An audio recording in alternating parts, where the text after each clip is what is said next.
안녕하세요 여러분, 반갑습니다. 신바람 권유공법 이상권입니다. 오늘 벌써 우리 학교 게시본이 6번째 시간이 됐네요. 그쵸? 오늘은 여러분하고요 시험에 아주 잘 나오는 거 매수 청구와 관련된 부분, 그쵸? 요거 좀 정리해 보려 그래요. 그쵸? 사실 우리가 공법을 공부하다 보면 여러 가지 사업시행 조치가 많이 나와요. 그래서 이제 매수 청구니, 매도 청구니, 수용인이 나오잖아요. 저번에 수용은 한번 설명드렸고요. 오늘은 매수 청구와 관련된 부분 볼 텐데, 이 부분이 사실은 국토개혁법에 나오는 부분하고 이제 농지법에 나오는 부분 두 군데가 나오거든요. 그쵸? 그 부분에 대한 매수 청구를 오늘 간단하게 10분 정도 정리해보고 공부하도록 해요. 첫 번째 봅시다. 그러면 첫 번째, 국토의 계획 및 이용에 관한 법률이라는 거. 국토계획법에 나오는 매수청구 제도가 있어요. 그렇죠? 그리고 국토계획법에 나오는 매수청구 제도는요, 제가 매번 설명하다시피 봐봐요. 이렇게 도로라는 걸 만든다 이 얘기예요. 그런데 A라는 자의 토지를 규제를 해요.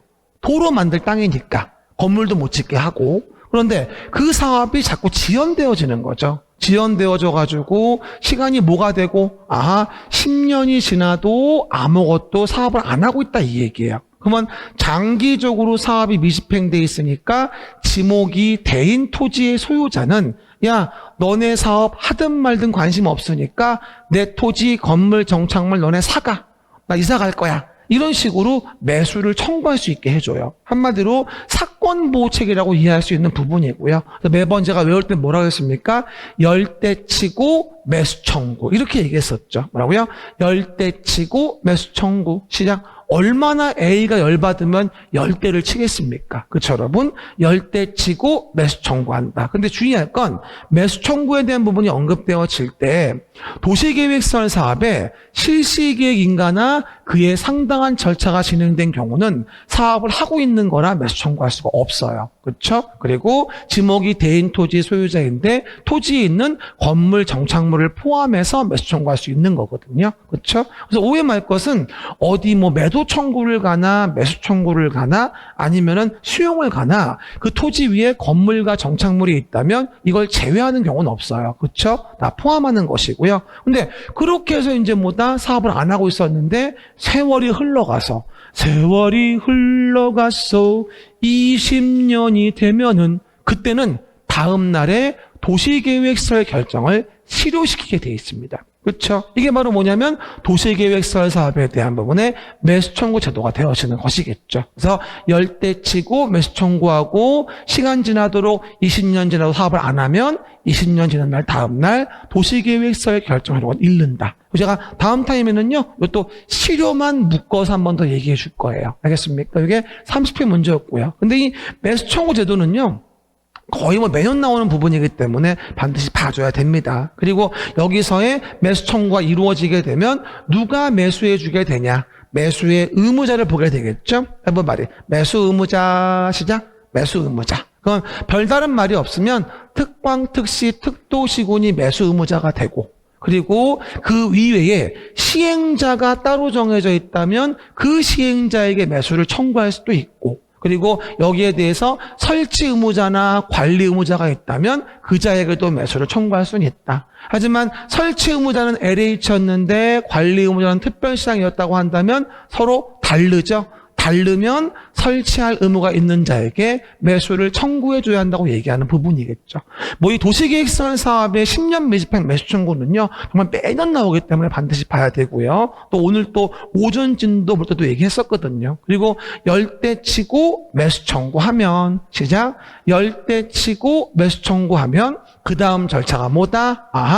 6월이 2년, 시작. 6월이 2년 매수할지어다. 열대치고 매수 청구하면 6월이 2년 매수할지어다. 즉 6개월 이내에 매수 여부를 결정해 줘야 되고요. 매수하기로 했다면 2년 내에 매수해 줘야 한다. 이게 이제 매수 청구에 대한 기본적인 흐름이 되어지겠죠. 한 번 더. 열대치고 매수 청구하면 6월이 2년 매수할지어다. 그리고 여기서 매수해 준다면 당연히 매수에 대한 가격은 현금을 주는 게 맞겠죠. 하지만 현금이 없으면 다음이 뭐다? 채권을 발행하여 지급할 수 있다고 얘기하는 거죠. 뭐라고요? 채권을 발행해 지급한다.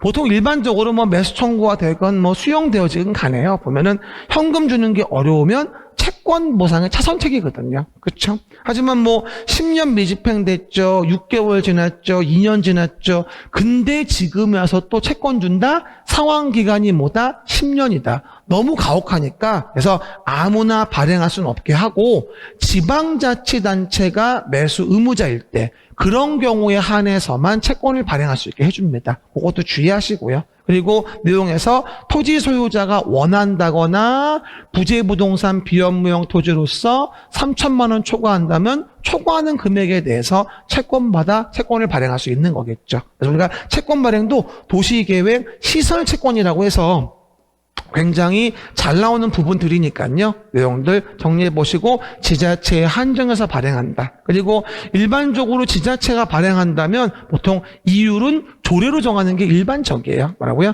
이율은 조례로 정하는 게 일반적이다. 그리고 이렇게 해서라도 매수해주면 정말 좋겠는데 매수를 안 해준 거예요. 매수하지 아니하기로 했다. 매수 안 돼놓고 매수할 수 없다라고 한다면 이런 경우는 뭐가 되죠? 미안하니까 허가받아서 다음에 개발행을 하게 해줍니다. 미안하니까. 사업에 부지어도 허가받아서 다음에 개발을 하게 해주겠다. 어떤 거? 3층 이하 시장, 3층 이하의 단독주택. 정말 다가공 중에서 정말 단독주택. 그 다음에 1종 근린생활시설, 2종 근린생활시설의 일부. 하지만 2종 근린생활시설 중에 뭐다? 단란주점, 안마시술소, 노래연습장, 다중생활시설을 제외한다고 하죠. 주마연생을 제외한다. 시작. 주마연생을 제외한다. 지금 단란주점 가서 술 마시고 안마시술 받고 노래 부르고 고시원가 자고 그럴 때가 아니에요. 여기서 그 토지를 매수를 못 해주니까 미안하니까 최소한의 생활을 할 수 있도록 다음에 건물을 짓게 해주는 거거든요. 예외적으로. 그러니까 공동주택같이 이렇게 고정성이 심한 건 못 져요. 보다 단독주택 중에 정말 단독주택과 1종과 2종 근린생활시설에 한해서 허가받아 할 수 있는 것이고요. 주마연생은 관계없이 안 된다는 겁니다. 기초생활이 아니기 때문에. 그렇죠? 이렇게 해서 우리가 국토계획법에 나오는 매수 청구의 부분을 봤어요. 아주 잘 나오는 부분이죠. 하지만 우리 시험에는 국토계획법에만 매수 청구가 나오는 게 아니라 농지법에도 매수 청구가 나옵니다. 그렇죠? 농지법 매수 청구도 가끔 물어보는 부분이긴 한데 두 가지가 있습니다. 농지법은 농지를 누가 소유할 거냐? 농업하는 자가 소유해야 됩니다.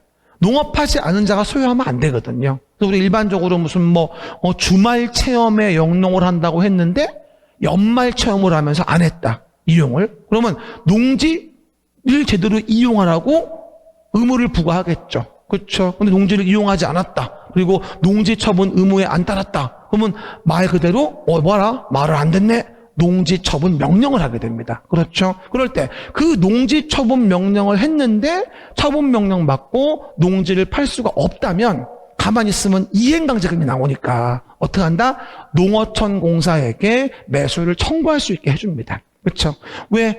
농지 처분 명령 받고 안 팔면 바로 이행강제금이 나와요. 농지법상. 그러다 보니까 그런 경우에 농지를 농어촌 공사에 매수 청구할 수 있도록 기회를 주는 거죠. 그렇죠? 그리고 또 하나가 농업진흥지역의 농지를 소유하는 농업인, 농업법인이 있다. 그러면 농업진흥지역은 농사만 짓는 절대농지이기 때문에 농지를 팔 수가 없어요.